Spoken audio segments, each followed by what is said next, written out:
Hello friends, मैं नितिन पाठक, स्वागत है आपका डेयर बायोलॉजी में। देखिए, आज हम पढ़ना है ओजोन लेयर डिप्लेशन। ओके, तो सबसे पहले ये देखेंगे कि ओजोन क्या है। देखिए, ये हमारे अर्थ है।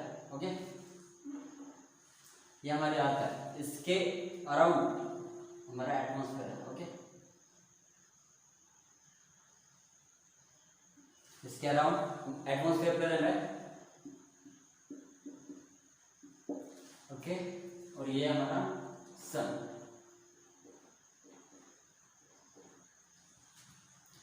इस सन से जो भी रेस पास होते हैं, जो भी लाइट पास होती है, ओके, तो ये अर्थ के एटमॉस्फेयर तक आ जाती है। ओके, इनमें अलग अलग रेस प्रेजेंट होती है, UV rays, infrared rays. Okay, तो देखिए, इस अर्थ पर, इस अर्थ के एटमॉस्फेयर पर हमारे पास क्या प्रेजेंट है? ऑक्सीजन प्रेजेंट है, अच्छी मात्रा में ऑक्सीजन प्रेजेंट है। ओके, O2 यानी कि ऑक्सीजन प्रेजेंट है। ओके, तो इस एटमॉस्फेयर में जो भी ऑक्सीजन प्रेजेंट है, उस ऑक्सीजन को ब्रेक करने का काम कौन करता है? यूवी रेस करते हैं। ओके, तो ये ऑक्सीजन क्या करेंगे? इंटरैक्ट करेंगे यूवी रेस के साथ, और इससे क्या होता है? ऑक्सीजन के दो मॉलिक्यूल्स बन जाते हैं। ओके, ऑक्सीजन के दो मॉलिक्यूल्स बन जाते हैं। इससे क्या होता है? इसके बाद ऑक्सीजन अकेले रह जाता है। ओके, तो ऑक्सीजन अगर अकेले रहेगा तो ऑक्सीजन को कोई ना कोई साथी चाहिए। ओके, तो इसलिए वो क्या करता है? अलग एक साथी ढूंढता है। तो ये ऑक्सीजन क्या करेगा? ये O2 के साथ जाकर मिल जाएगा। ओके, तो इससे क्या बन जाएगा? O3। तो ये O3 को हम कहते हैं ओजोन। इस O3 को क्या कहेंगे? ओजोन। ओजोन एक पॉइजनस गैस है। देखिए,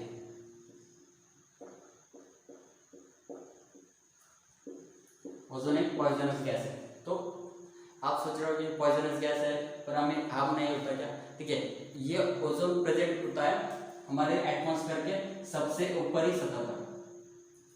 ये जो लेयर है, सबसे ऊपर वाली जो लेयर है, ये स्ट्रेटोस्फीयर। ओके, ये स्ट्रेटोस्फीयर के ऊपर ओजोन लेयर। इस वजह से ओजोन हमारे लिए हार्मफुल नहीं होता। ओके, तो यूवी रेज में अपना काम करते हैं। यूवी रेज क्या करता है? ओजोन लेयर फॉर्मेशन में काम यूजफुल होता है, पर यूवी रेज को रोकने का काम कौन करता है? यही ओजोन लेयर करते हैं। यूवी रेज अगर हमारे अर्थ पर पास हो जाए, हमारे अर्थ एटमॉस्फेयर में आ जाए, अंदर आ जाए, तो हमें अलग अलग प्रॉब्लम हो सकते हैं, जैसे कि स्किन की अलग अलग बीमारी हो सकती है, स्किन कैंसर हो सकता है। ओके, इसके बारे में लेक्चर के आखिर में देखेंगे। तो इस यूवी रेज में से कुछ रेस को वापस भेजने का काम कौन करता है? ये ओजोन लेयर करते हैं। ओके, ओजोन लेयर का काम क्या है? यूवी रेज वगैरह वगैरह जो अलग अलग रेज होते हैं, इंफ्रारेड रेज, इनमें से कुछ रेस को वो एब्जॉर्ब करते हैं और कुछ को वापस भेज देते हैं। जिन रेस को ये एब्जॉर्ब करते हैं वो 100 to 280 नैनोमीटर के होते हैं। ओके, 100 to 280 नैनोमीटर के, और जिनको ये एब्जॉर्ब नहीं कर सकते वो 200 to 320 नैनोमीटर के होते हैं। ओके, तो ये 200 to 320 नैनोमीटर के जो यूवी रेज है वो हमारे लिए हार्मफुल होते हैं। हमारे जो डीएनए है उसके लिए हार्मफुल होते हैं। डीएनए का म्यूटेशन उसकी वजह से हो सकता है। उसके साथ साथ प्रोटीन के जो हमारे मॉलिक्यूल्स है उनका ब्रेकडाउन भी हो सकता है, इसलिए हमारे लिए हार्मफुल है ये यूवी रेज। ओके, ये जो 280 to 320 नैनोमीटर के जो यूवी रेज है वो हमारे लिए हार्मफुल है। ओके, तो इसे कहेंगे हम हार्मफुल, और बाकी जो 100 to 280 नैनोमीटर है वो हमारे लिए यूजफुल होते हैं, क्योंकि ये एटमॉस्फेयर में जनरली एब्जॉर्ब किया जाता है। ओके, ये एटमॉस्फेयर इसमें वो यूवी रेज एब्जॉर्ब किया जाएगा। ओके, इनमें से कुछ को वापस भेज दिया।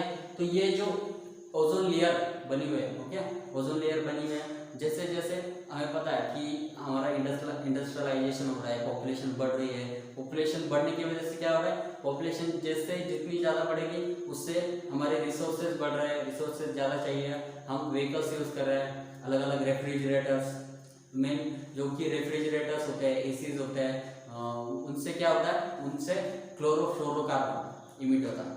क्या इमिट होता है? क्लोरोफ्लोरोकार्बन।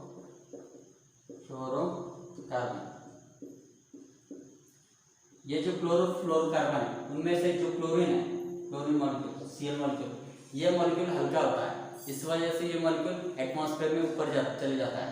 जब ये मॉलिक्यूल यहाँ से एटमॉस्फेयर में ऊपर चले जाएगा, यहाँ से एटमॉस्फेयर में ऊपर चले जाएगा, तब जो क्लोरीन मॉलिक्यूल है वो ओजोन लेयर के साथ रिएक्ट करता है। ओके, जब क्लोरीन मॉलिक्यूल ओजोन के साथ रिएक्ट करेगा तब ये ऑक्सीजन बनाने का काम करता है। तो ये ओजोन डिप्लीशन का रीजन क्या है? क्लोरीन। ओके, तो कौन इसलिए जिम्मेदार है? क्लोरीन। तो जो क्लोरोफ्लोरोकार्बन है उसमें से जो क्लोरीन निकलता है वो एटमॉस्फेयर में चले जाता है। एटमॉस्फेयर में जाने की वजह से उसकी रिएक्शन ओजोन लेयर के साथ होती है, क्लोरीन की रिएक्शन ओजोन के साथ। उसके बाद वो जो क्लोरीन है वो क्या काम करता है? हमारा ऑक्सीजन तैयार करने का। ओके, तो ऑक्सीजन तैयार बनने की वजह से, ओके, तो इसकी वजह से क्या होगा? जो ओजोन लेयर है उसका डिप्लेशन होगा। तो हमें पता है जनरली ये अंटार्कटिका है, ये इतना छोटा रीजन, ये अपना अंटार्कटिका। ये अंटार्कटिका रीजन जो है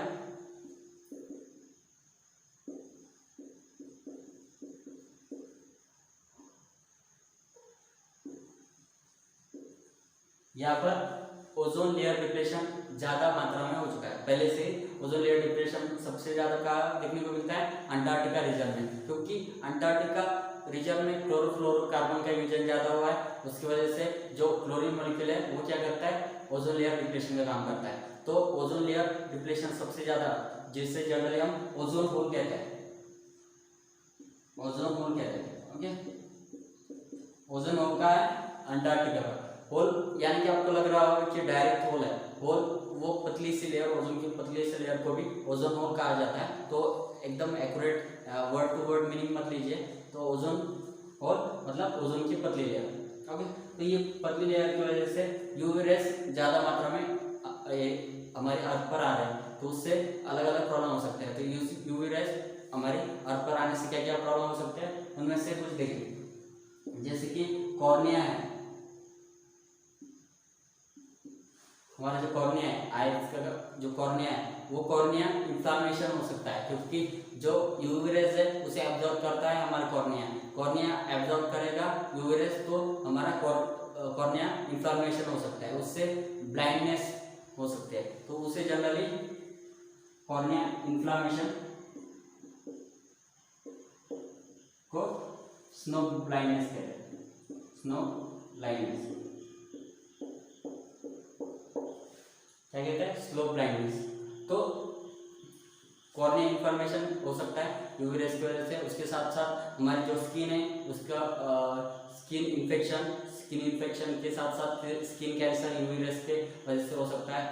जैसे कि हमें पता है जो हमारा डीएनए है वो डीएनए क्या करता है? रिएक्ट करता है यूवी रेस के साथ। अगर डीएनए हमारा यूवी रेस के साथ रिएक्ट करेगा तो म्यूटेशन होने के चांसेस है। उसके साथ साथ हमारी जो प्रोटीन मॉलिक्यूल है वो ब्रेक होता है, किसकी वजह से? यूवी रेस की वजह से। वो प्लांट को भी यूवी रेस की वजह से हार्मफुल होता है यूवी रेस प्लांट के लिए। जैसे कि फोटोसिंथेसिस जो है वो अब नहीं हो सकता यूवी रेस की वजह से, उसमें कुछ प्रॉब्लम आ जाता है यूवी रेस की वजह से। तो उसके साथ साथ ऐसे अलग अलग रिजल्ट हमने देख लिए। पर ये जो ओजोन लेयर डिप्लेशन है उसके लिए पूरी इंटरनेशनली सोचा गया। और मॉन्ट्रियल जो कि कनाडा में, मॉन्ट्रियल जो कि कनाडा में, यहाँ पर 1987 में सोचा गया कि हम कैसे क्लोरोफ्लोरोकार्बन का जो इमिशन है वो कम कर सकते हैं। उसलिए पूरे जो वर्ल्ड की अलग अलग कंट्रीज है उन्होंने इसमें हिस्सा लिया था और उन्होंने डिसाइड किया कि क्लोरोफ्लोरोकार्बन का हम इमिशन कम कैसे कर सकते हैं, जो कि कनाडा में 1987 में किया गया था। जो कि ये जो हमारा एटमॉस्फेयर है, एटमॉस्फेयर में जो ओजोन लेयर है, ओजोन लेयर की थिकनेस गिनने के लिए डॉप्सन यूनिट का यूज किया जाता है। डॉप्सन यूनिट किसलिए? Thickness of ozone. तो ओजोन की थिकनेस गिनने के लिए किसका किस यूनिट का यूज किया जाता है, डॉप्सन यूनिट का। समझ गए होंगे आप अच्छे तरीके से कि जो हमारा सन है उससे जो यूवी रेज आएंगे उससे ओजोन लेयर तैयार होता है, क्योंकि ऑक्सीजन हमारे अर्थ के एटमॉस्फेयर में पहले से प्रेजेंट है। इसका डिप्लेशन होने की वजह से क्लोरोफ्लोरोकार्बन के अंदर जो क्लोरीन प्रेजेंट होता है वो क्या करता है, ओजोन के साथ रिएक्ट करता है, उससे ओजोन लेयर डिप्लेशन होता है। ओके, ओजोन लेयर डिप्लेशन होने की वजह से यूवी रेज हमारे अर्थ पर आ सकते हैं, और यूवी रेज हमारे अर्थ पर आएंगे तो अलग अलग प्रॉब्लम होंगे, जिनका डिस्कशन हमने कर लिया है, जो कि कॉर्निया इन्फ्लेमेशन वगैरह वगैरह अलग अलग है। और उसके साथ साथ नेचुरली इंटरनेशनली क्या सोचा गया, तो उसमें हमने देखा कि इंटरनेशनल 1987 में मॉन्ट्रियल में, जो कि कनाडा में, वहाँ पर एक पूरे इंटरनेशनल तरीके से इंटरनेशनल अलग अलग जो कंट्रीज है उन्होंने सोचा कि क्लोरोफ्लोरोकार्बन का हम इमिशन कैसे कम कर सकते हैं। ओके, और लास्ट में जो हमने डॉप्सन देखा, डॉप्सन ये यूनिट है थिकनेस गिनने के लिए, जो कि ओजोन लेयर की है। ओके, तो अच्छे से समझ लिया होगा आपने ओजोन लेयर डिप्लेशन क्या है।